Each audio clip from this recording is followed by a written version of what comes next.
DCC ട്രഷററായിരുന്ന NM വിജയന്റെ ആത്മഹത്യയിൽ കോൺഗ്രസ് നേതാക്കൾക്ക് താൽക്കാലിക ആശ്വാസം ലഭിക്കുകയാണ്. IC ബാലകൃഷ്ണൻ അടക്കമുള്ള നേതാക്കൾക്ക് ഇപ്പോൾ കോടതി മുൻകൂർ ജാമ്യം അനുവദിച്ചിരിക്കുകയാണ്. കമൽ നമുക്കൊപ്പം വിവരങ്ങളുമായി ചേരുന്നുണ്ട്. കമൽ പറയൂ. ലഭിച്ചിരിക്കുന്നു.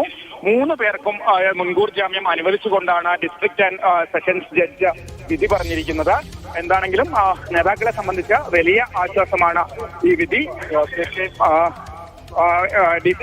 IC ബാലകൃഷ്ണൻ MLA, അതുപോലെ DCC പ്രസിഡന്റ് ND അപ്പച്ചൻ എന്നിവർക്കാണ് ജാമ്യം ലഭിച്ചിരിക്കുന്നത്. ND അപ്പച്ചന്റെ അഭിഭാഷകൻ നമ്മളോടൊപ്പം ചേരുന്നുണ്ട്.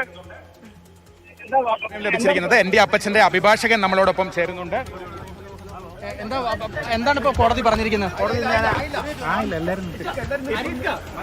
ഞാൻ നമ്മുടെ DCC പ്രസിഡന്റ് 2ാം പ്രതിയുമായി ഹർജിക്കാരനായ ND അപ്പച്ചനു വേണ്ടിയാണ് ഹാജരായത്.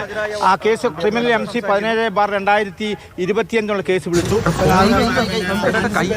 Bail allowed. അതായത് അപ്പച്ചന് വേണ്ടി മാത്രമാണ് കണ്ടീഷൻസ് പറഞ്ഞോളൂ. അപ്പച്ചന് വേണ്ടി മാത്രമാണ് ആദ്യം പറഞ്ഞത്. പക്ഷേ 3 പേർക്കും ബാധകമാണ്. കോമൺ ജഡ്ജ്മെന്റ് ആണ്. എന്താണ് കോമൺ ഓർഡറാണ്. കണ്ടീഷൻസ് പിന്നെ സ്വാഭാവികമായിട്ടുള്ള കണ്ടീഷൻസ് ഇന്ററോഗേഷന് വേണ്ടി, ചോദ്യം ചെയ്തതിനു വേണ്ടി പിന്നെ ഇൻവെസ്റ്റിഗേഷൻ ഏജൻസിയുടെ മുമ്പിൽ ഹാജരാവണം.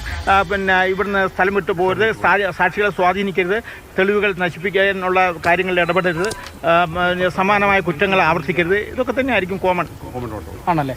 ഇപ്പോഴത്തെ ഒരു സാഹചര്യത്തിൽ നിങ്ങൾ പറഞ്ഞിരുന്ന പ്രധാനപ്പെട്ട പല കാര്യങ്ങളും ഉണ്ടായിരുന്നല്ലോ. അതൊക്കെ കോടതിയിൽ പ്രത്യേകിച്ച് കത്തിന്റെ കാര്യങ്ങളടക്കം അതായത് അപ്പൻചേട്ടനെ സംബന്ധിച്ചുള്ള DCC 2ാം പ്രതിയെ സംബന്ധിച്ചുള്ള ഒരേ ഒരു അലിഗേഷൻ ഈ ലെറ്ററിൽ KPCC പ്രസിഡന്റ് അയച്ചു കൊടുത്ത ലെറ്റർ, അത് സൂയിസൈഡ് നോട്ടല്ല. സൂയിസൈഡ് നോട്ടിൽ മകൻ കൊടുത്തതിൽ ഒന്നും ഇതിനെപ്പറ്റി പറയുന്നില്ല. അത് മക്കൾ നിങ്ങൾ നന്നായി ജീവിക്കണം എന്നൊക്കെ ഉള്ളൂ. ഈ ലെറ്ററിൽ പറയുന്നത് 10 ലക്ഷം രൂപ ചാക്കോന്റെ മകന് ജോലിക്ക് വേണ്ടി ഗോപിനാഥൻ മാഷും അപ്പൻചേട്ടനും വാങ്ങിയിരുന്നു. അത് ചോദിച്ചിട്ട് പല പ്രാവശ്യം തരാമെന്ന് പറയാൻ നേരം തന്നിട്ടില്ല. പക്ഷേ അതും പറഞ്ഞ് എൻ്റെ 8 സെൻറ്റാണ് കൊടുത്തത്. അത് TR ബാലകൃഷ്ണൻ മുഖാന്തരം അത് ചാക്കോ കേസ് ഫയൽ ചെയ്തപ്പം ഞാൻ പിന്നെ നോട്ടീസ് അയച്ചു. അങ്ങനെ ചാക്കോ ഇയാളും തമ്മിലൊരു വിറ്റ് അഗ്രിമെൻറ്റ് 8 സെൻറ്റിന് വേണ്ടി വിറ്റ് അഗ്രിമെൻ്റ് ആക്കി 13 ലക്ഷം രൂപയുടെ വിറ്റ് അഗ്രിമെൻറ്റ്. അപ്പോൾ ചാക്കോ ആയിട്ടുള്ള 8 സെൻറ്റിൻ്റെ കേസാണ് ഈ ലെറ്ററിൽ പറയുന്നത്. അപ്പോൾ അത് പിന്നെ വിറ്റ് അഗ്രിമെൻറ്റ് 13 ലക്ഷം രൂപ കൊടുക്കണം. അതിൽ 12 ലക്ഷം രൂപ കൊടുത്തു കൈയോടെ.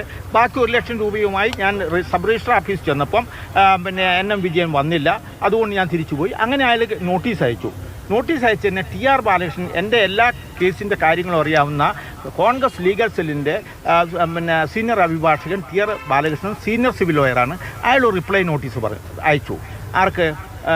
ഷൈജു മാണിച്ചാർ വക്കീൽ, ഈ ചാക്കോൻ്റെ വക്കീലിന്. അതിൽ പറയുന്നത് എന്താണെന്ന് വെച്ച് കഴിഞ്ഞാൽ, എൻ്റെ മകന് ഗുരുതരമായ അസുഖമുണ്ട്, 5 ലക്ഷം രൂപ എനിക്ക് പണം, അവൻ്റെ ചികിത്സയ്ക്ക് വേണ്ടി പണം ആവശ്യമാണ്. അതുകൊണ്ട് ഞാൻ ഒരു കോൺഗ്രസ് മുതിർന്ന നേതാവിനെ കണ്ടു, may be it is ND അപ്പച്ചൻ.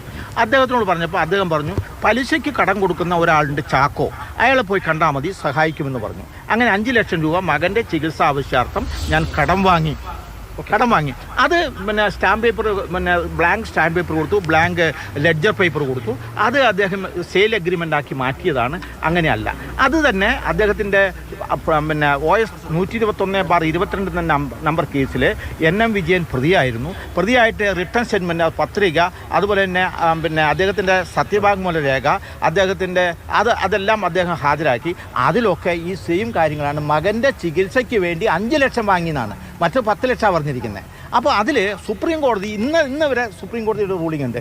അതായത് കോടതിയുടെ മുൻപിലുള്ള എല്ലാ മെറ്റീരിയൽസും, പ്രതിഭാഗവും വാദിഭാഗവും ഹാജരാക്കുന്ന മെറ്റീരിയൽസ് വളരെ വിശദമായി പരിശോധിച്ചതിന് ശേഷം ഒരു സംശയം ഉണ്ടെങ്കിൽ, അതായത് അലിഗേഷൻസ്, പ്രോസിക്യൂഷൻസ് മുന്നോട്ട് വെച്ച ആ ആരോപണങ്ങളിൽ എന്തെങ്കിലും റീസണബിളായിട്ടുള്ള ഒരു സംശയമുണ്ടെങ്കിൽ then there is the court has no other options but to invoke the special provision of section 438, that is anticipatory bail. അത് മുൻകൂർ ജാമ്യം കൊടുത്തേ മതിയാകൂ. ഇന്ന് സുപ്രീം കോടതിയും പറഞ്ഞിട്ടുണ്ട്. മറ്റ് വികാരപരം മഹീന്ദ്ര വേഴ്സസ് മധ്യപ്രദേശ് സുപ്രീം കോടതി റൂളിംഗ് ഇന്ന് അതിലും പറഞ്ഞിരിക്കുന്നത് വെച്ചാൽ പിന്നെ കുടുംബത്തിൻ്റെ വികാരങ്ങളെ പിന്നെ അവരെ തണുപ്പിക്കുന്നതിന് വേണ്ടി കോടതിയോ അല്ലെങ്കിൽ പോലീസോ ഒരു പിന്നെ സെക്ഷൻ 306 ആത്മഹത്യാ പ്രേരണ കുറ്റത്തിൽ കേസെടുക്കുകയോ ആ രീതിയിൽ